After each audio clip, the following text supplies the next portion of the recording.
Alors voilà, c'est de ce même Dieu dont je suis venu vous parler ce matin.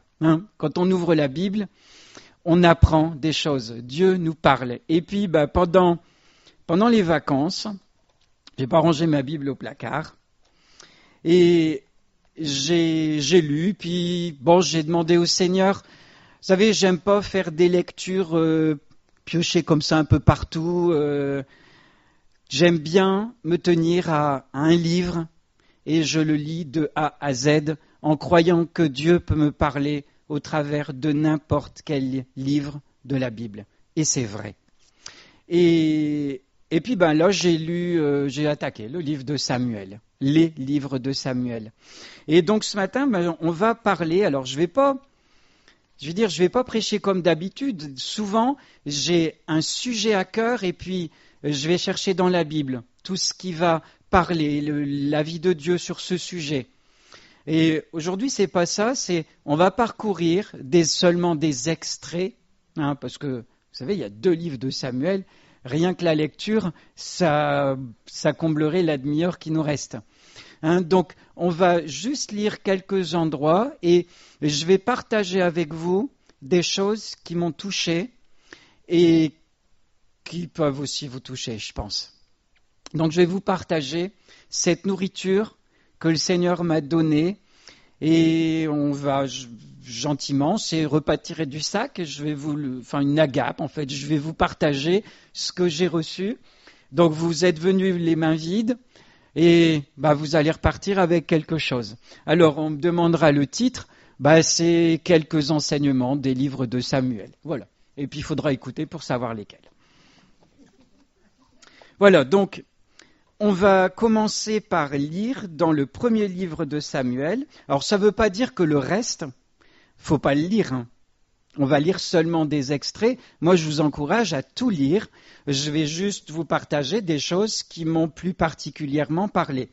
Donc, le premier livre de Samuel, chapitre 2, versets 22 à 29. Puis ensuite, on continuera un peu plus loin. Alors, on va faire un peu de lecture. Élie était fort âgé et il apprit comment ses fils agissaient à l'égard de tout Israël. Il apprit aussi qu'il couchait avec les femmes qui s'assemblaient à l'entrée de la tente d'assignation. Il leur dit « Pourquoi faites-vous de telles choses ? Car j'apprends de tout le peuple vos mauvaises actions. Non, mes enfants, ce que j'entends dire n'est pas bon. Vous faites pécher le peuple de l'Éternel.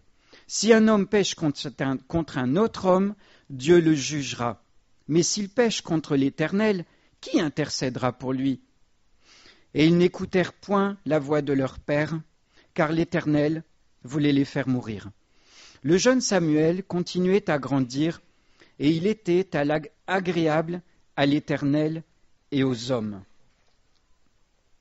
On va continuer à lire un peu plus loin, chapitre 3, donc chapitre juste après, versets 11 à 14. Alors Samuel a grandi depuis, et Dieu s'est adressé à lui. Tout le monde connaît cette partie de la vie du jeune Samuel où il entend une voix pendant la nuit. Il va voir Élie et Élie lui dit « Mais non, je t'ai pas appelé, tu retournes te coucher. » Et ça arrive 3 fois. Et après ces 3 fois, Élie comprend que c'est sûrement Dieu qui est en train d'appeler Samuel pour lui parler. Et il lui dit « Écoute, maintenant, tu vas dire « Parle, Éternel, car ton serviteur écoute. » Et là, Dieu va lui révéler des choses. Et voici. Alors l'Éternel dit à Samuel, « Voici, je vais faire en Israël une chose qui étourdira les oreilles de quiconque l'entendra. En ce jour, j'accomplirai sur Élie tout ce que j'ai prononcé contre sa maison. Je commencerai et j'achèverai. Je lui ai déclaré que je veux punir sa maison à perpétuité à cause du crime dont il a connaissance et par lequel ses fils se sont rendus méprisables sans qu'il les ait réprimés. C'est pourquoi je jure à la maison d'Élie que jamais le crime de la maison d'Élie ne sera expié ni par les sacrifices, ni par les offrandes. » Voilà, donc c'est ce que Dieu a révélé à Samuel. Vous imaginez ce jeune Samuel qui n'avait pas beaucoup d'expérience, il Il vivait là dans le temple et il a fallu qu'il dise à Élie ces paroles-là. Pas évident, hein? Une sacrée mission. Alors, quand j'ai lu ce que Dieu dit à Élie de la part de Samuel, où est-ce que c'est écrit? Il dit qu'il reproche à Élie que ses fils font des choses mal sans qu'il les ait réprimés. C'est ça qu'il reprochait à Élie. Pourtant, juste au chapitre avant, au verset 2, Élie, il s'est adressé à ses fils. On l'a lu. Et il a dit, « Pourquoi faites-vous de telles choses? Car j'apprends de tout le peuple vos mauvaises actions. Non, mes enfants, ce que j'entends dire de vous n'est pas bien du tout. » Donc, on dirait quand même bien qu'il leur a dit, il leur a fait des reproches. Pourtant, Dieu va lui dire, « Tu laisses faire. » Et là, moi je suis papa, Élie, c'était ses fils. Moi, ça m'a interpellé. Ça veut dire que, devant Dieu, Élie, quelque part, il a une responsabilité dans ce que font ses enfants. Il est rappelé, sa responsabilité, il est rappelé, non seulement parce qu'il est leur père, mais aussi, il avait un rôle important au niveau du service de l'Éternel. Et il n'était absolument pas normal que ses enfants puissent faire des choses aussi graves. Vous vous rendez compte? Il couchait avec des femmes à l'entrée de la tente d'assignation. Mais en plus, si on va voir avant, on ne l'a pas lu, chapitre 2, verset 12, il profanait les sacrifices qui étaient donnés. Normalement, il devait laisser les sacrifices se consumer et prendre après une partie. Pour eux, pour manger, ça c'était normal, c'était convenu. Ils devaient vivre aussi des sacrifices, mais pas se servir avant Dieu. Pas se servir avant. Et eux, ils le faisaient. Ça veut dire que, ils ne prenaient pas au sérieux du tout la loi de l'Éternel. Ils ne prenaient pas du tout au sérieux le fonctionnement des sacrifices. Tout ce que Dieu avait instauré, ils n'en avaient rien à faire. Ils vivaient dans l'indifférence la plus complète de ce que Dieu avait instauré. Et on sait tous ce que signifient ces sacrifices. C'était une préfiguration du sacrifice de Jésus. On est d'accord? Jésus, il est l'agneau qui a été donné pour une bonne fois pour toutes, pour le salut de l'humanité, pour notre salut à nous. Et il n'était pas normal qu'Élie laisse faire ses fils. Pourtant, verbalement, il leur a dit des choses, il les a réprimés. Mais il aurait sûrement fallu qu'il aille bien au-delà. Fermer la porte, les mettre dehors, on ne sait pas trop. Mais en tout cas, ce qu'il a fait était jugé insuffisant par Dieu et la sanction tombée, c'est terminé. Les péchés, le mal qui est là, ne pourra jamais être expié, donc pardonné, quel que soit ce que vous ferez. C'est pas moi qui le dis, c'est marqué. Et ce qu'Élie a fait, a essayé de faire, ce n'était pas du tout à la hauteur de la gravité des péchés de ses fils. Et Dieu ne pouvait plus laisser ces choses continuer. Ça ne pouvait plus perdurer parce que c'était plus possible. Dieu est saint et il ne pouvait pas accepter que des choses aussi mauvaise, aussi sale, puisse continuer dans sa maison. Donc, aux yeux de Dieu, les fils d'Élie ne prenaient pas du tout à cœur les sacrifices. Et moi, ça m'a fait penser à ce qui est écrit dans Hébreux 10, 29. On va aller le lire.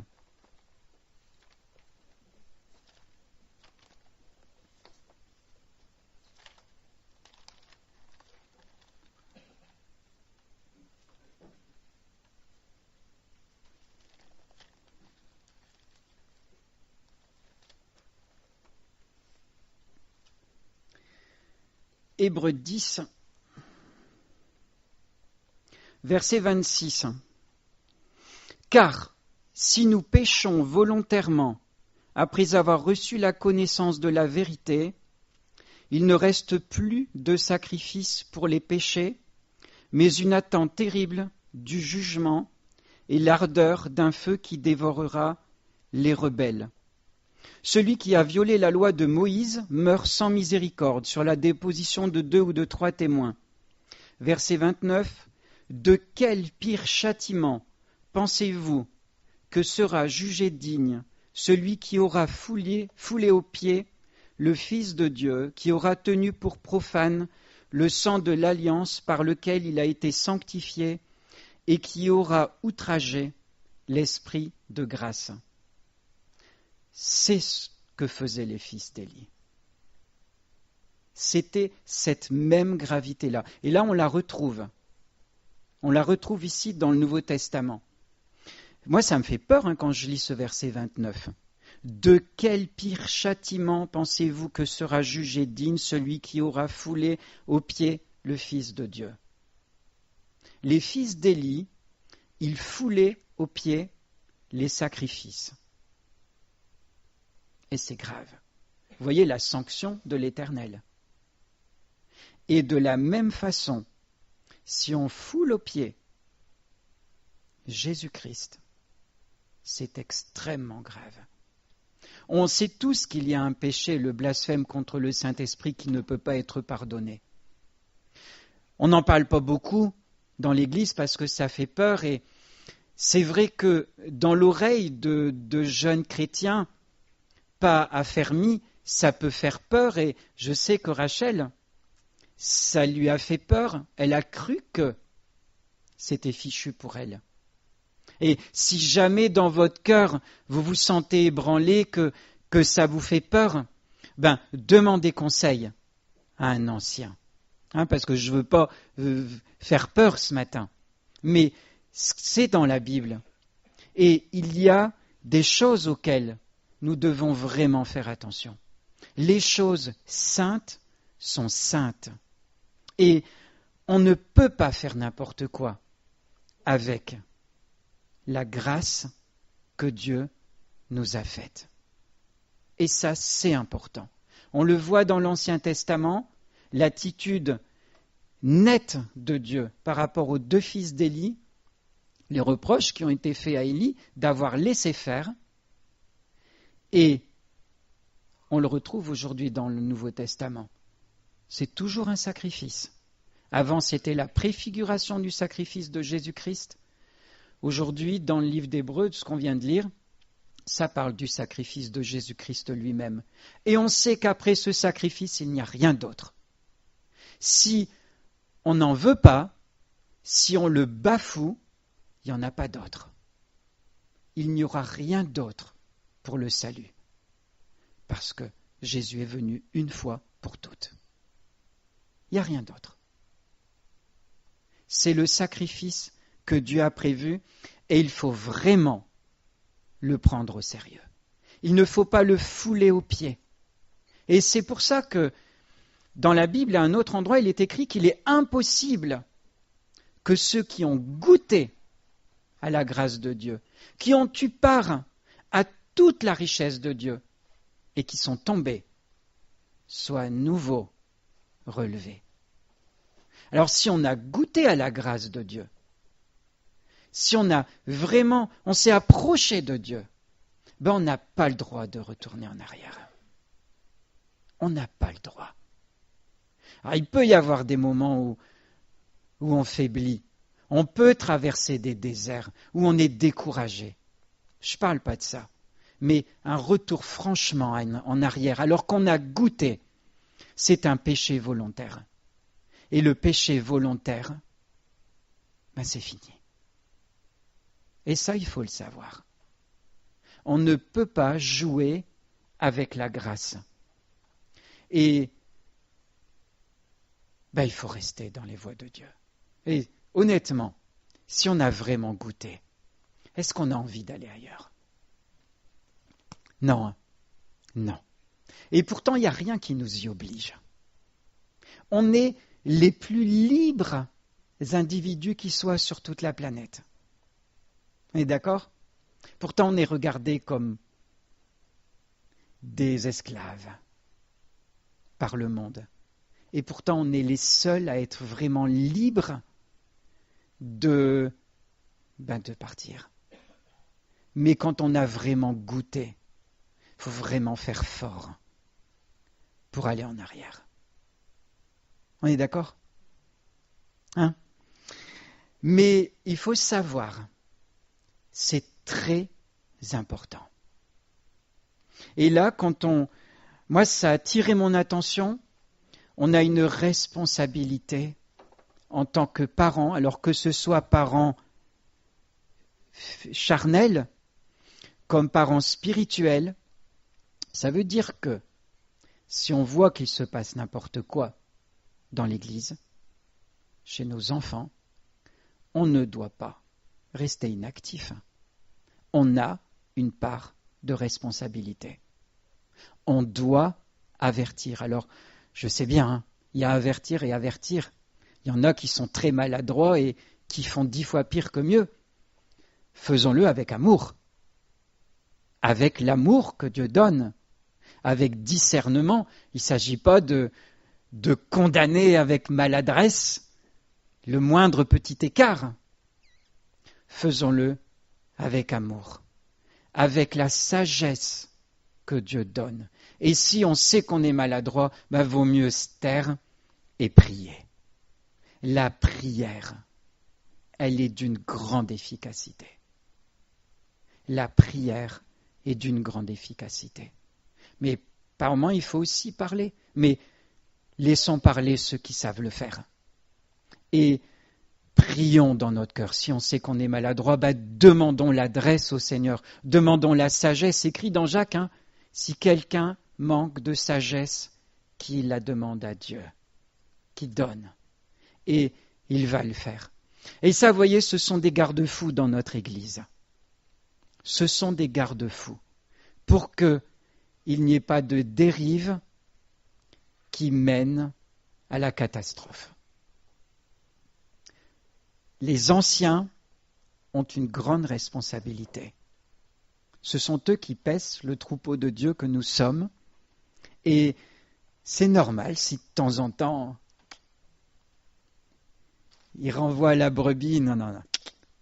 C'est normal. C'est parce qu'ils ne veulent pas qu'il arrive à cette brebis ce qui est arrivé au fils d'Élie.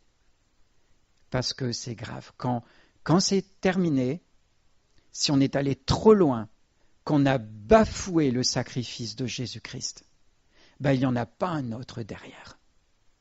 Alors on ne peut pas le gaspiller. On retient, ça c'est un enseignement qui a attiré mon attention dans Samuel. Il y en a encore un autre.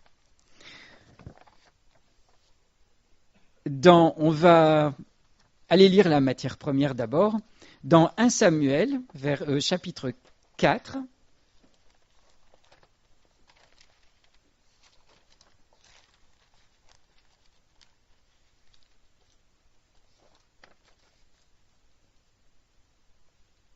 versets 1 à 11. C'est un peu la suite de l'histoire avec les deux fils. La parole de Samuel s'adressait à tout Israël. Donc là, Samuel, en quelques chapitres, il est devenu beaucoup plus grand. Israël sortit à la rencontre des Philistins pour combattre. Ils campèrent près d'Ébenézer et les Philistins campaient à Aphek. Excusez peut-être la prononciation. Les Philistins se rangèrent en bataille contre Israël et le combat s'engagea. Israël fut battu par les Philistins qui tuèrent sur le champ de bataille environ 4000 hommes.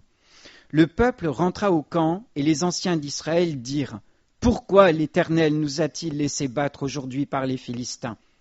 Allons chercher à Silo l'arche de l'alliance de l'Éternel, qu'elle vienne au milieu de nous et qu'elle nous délivre de la main de nos ennemis. » Le peuple envoya des messagers à Silo, d'où l'on apporta l'arche de l'alliance de l'Éternel des armées qui siège entre les chérubins. Les 2 fils d'Éli, Ophni et Phiné, étaient là avec l'arche de l'alliance de Dieu. Lorsque l'arche de l'alliance de l'Éternel entra dans le camp, tout Israël poussa de grands cris de joie et la terre en fut ébranlée. Le retentissement de ces cris fut entendu des Philistins et ils dirent « Que signifient ces grands cris qui retentissent dans le camp des Hébreux ?» Et ils apprirent que l'arche de l'Éternel était arrivée au camp. Les Philistins eurent peur parce qu'ils crurent que Dieu était venu dans le camp. « Malheur à nous, dirent-ils, car il n'en a pas été ainsi jusqu'à présent. Malheur à nous, qui nous délivrera de la main de ces dieux puissants ? Ce sont ces dieux qui ont frappé les Égyptiens de toutes sortes de plaies dans le désert. Fortifiez-vous et soyez des hommes, Philistins, de peur que vous ne soyez asservis aux Hébreux comme ils vous ont été asservis. Soyez des hommes et combattez. » Les Philistins livrèrent bataille et Israël fut battu. La défaite fut très grande et il tomba d'Israël 30 000 hommes de pied. L'arche de Dieu fut prise et les 2 fils d'Éli, Ophni et Phiné, moururent. On a l'accomplissement de la prophétie qui avait été prononcée auparavant. Ce qui a attiré mon attention, c'est l'attitude du peuple d'Israël. Il y a eu une bagarre, un combat, ils ont perdu, un petit peu perdu. Alors ils ont dit, on va aller chercher l'arche, et ça va marcher. On va gagner, parce que ça a toujours marché. Quand l'arche était là, ça marchait. Mais ils n'ont pas dit, on va aller chercher l'Éternel. Ils ont dit, on va aller chercher l'arche. Et quand l'arche est arrivée, ils ont fait la fête et ils ont fait du rififi, du brouhaha. Ouais, l'arche est là, ça y est, on va gagner, on va y aller. Comme d'habitude, on va gagner. Au point que les Philistins, quand ils ont entendu tout ce brouhaha, ils se sont dit, maman, alors cette fois-ci on est mal. Mais il y a le verset 9. J'ai changé de voix exprès parce qu'on ne sait pas trop qui leur a dit ça. C'est vrai, il tombe là comme un cheveu dans la soupe. Fortifiez-vous et soyez des hommes, Philistins. Qui leur a dit ça? On ne sait pas trop. Est-ce que c'est la parole d'un des chefs des Philistins? Est-ce que c'est Dieu qui leur a donné cette idée, cette parole? On ne sait pas. C'est pas dit. Et je ne sais pas. Toujours est-il qu'ils y sont allés. On va revenir à l'attitude du peuple d'Israël là. Ils ont fait venir l'arche et ils ont fait comme si Dieu était avec eux. Et l'erreur, elle est là. Ils ont fait comme si. Comme si l'arche de Dieu avait un pouvoir magique. Comme si l'arche de Dieu, sans Dieu, pouvait faire quelque chose. Ils n'ont même pas consulté l'Éternel avant. Ils ne sont même pas allés voir celui qui aurait pu les sauver. Ils se sont contentés d'un objet. C'est vrai, l'arche de l'Éternel, c'était quand même quelque chose. C'est vrai. Mais ils ont beau faire tout ce qu'ils veulent. Si Dieu n'est pas avec eux, ça ne marchera pas. Parce que, je dirais, c'est fou, mais même l'ennemi ne se laisse pas avoir. Même l'ennemi sait si on fait semblant. Et vous savez, dans notre Église, on peut essayer d'imiter la présence de Dieu. On peut faire du brouhaha et mettre les décibels et tout ce qu'on veut. Ah, Dieu, il est au milieu de nous. Le monde ne se laisse pas avoir. On peut faire semblant, on peut faire tout ce qu'on veut. Il ne va rien se passer si on fait semblant. C'est pas la peine. Et là, le peuple d'Israël, il a fait du rififi, il a fait du brouhaha. Ah, ça y est, il y a l'arche de l'Éternel avec nous. Mais ça n'a pas marché, parce que Dieu n'était pas avec eux. Ils ont fait semblant. Et nous, dans notre vie, est-ce qu'il n'y a pas des moments où on fait semblant? J'espère que non. Alors, des moments, on traverse des déserts, je l'ai dit tout à l'heure. Ça peut être dur, c'est vrai, ça fait partie de notre marche spirituelle, des moments difficiles. Mais à aucun moment, Dieu n'attend de nous qu'on fasse semblant. On ne peut pas, on ne doit pas faire semblant. Parce que sinon, si on va au combat en faisant semblant, soyons sûrs qu'on va perdre. C'est évident. Parce qu'il y en a un qui fait semblant. On le sait qui c'est, hein, le diable. Il est le spécialiste du semblant. C'est du mensonge. Il est le père du mensonge. Tout ce qui sort de lui n'est que mensonge, même quand c'est de l'imitation. Il est écrit qu'il se déguise en ange de lumière.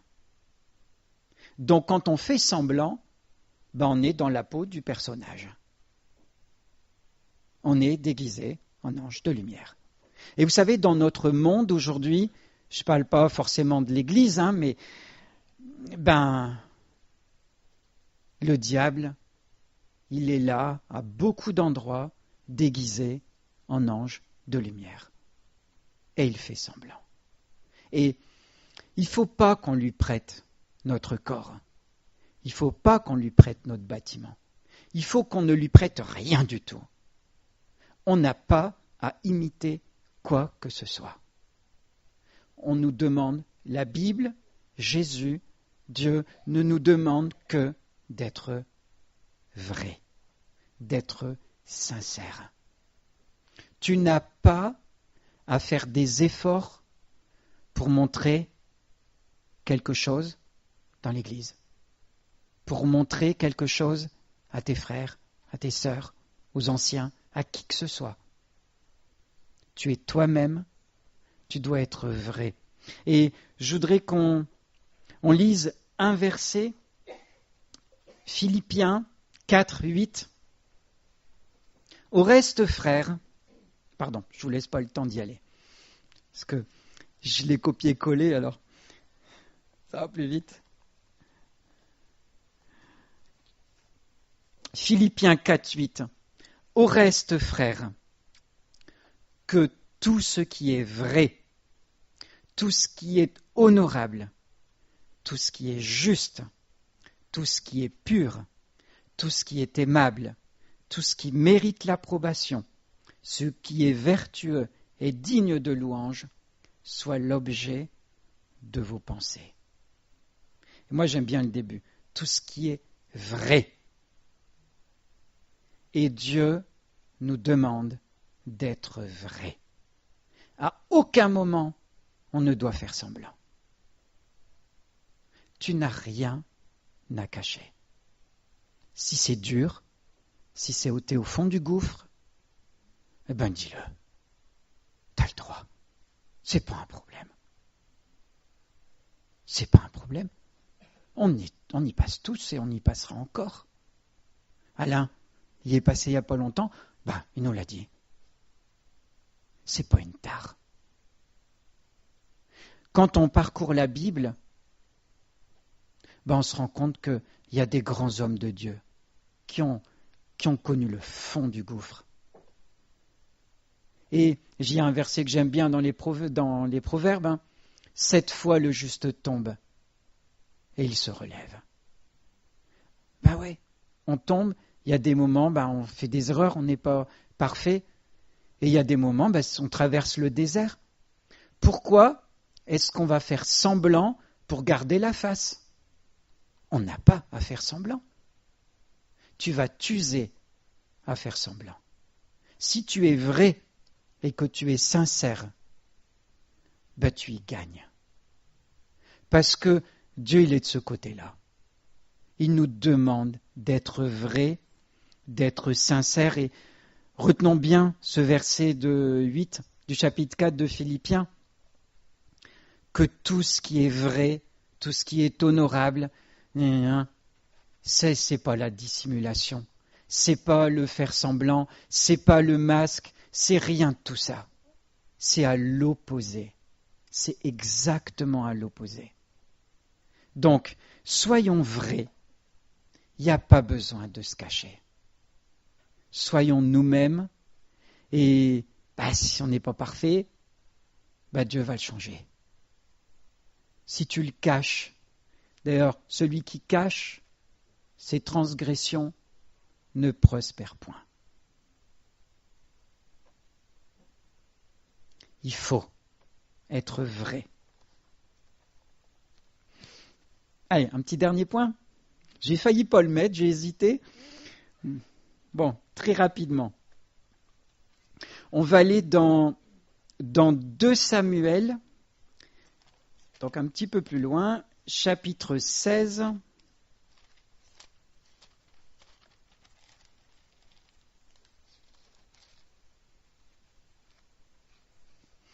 Verset 5. Donc on avance beaucoup plus loin dans l'histoire. Donc le peuple a demandé un roi, il y a eu Saül, ensuite Saül a été rejeté. Il y aurait plein de choses aussi à dire. Et puis là on arrive à David, et David, lui aussi il a traversé des hauts et des bas dans sa vie.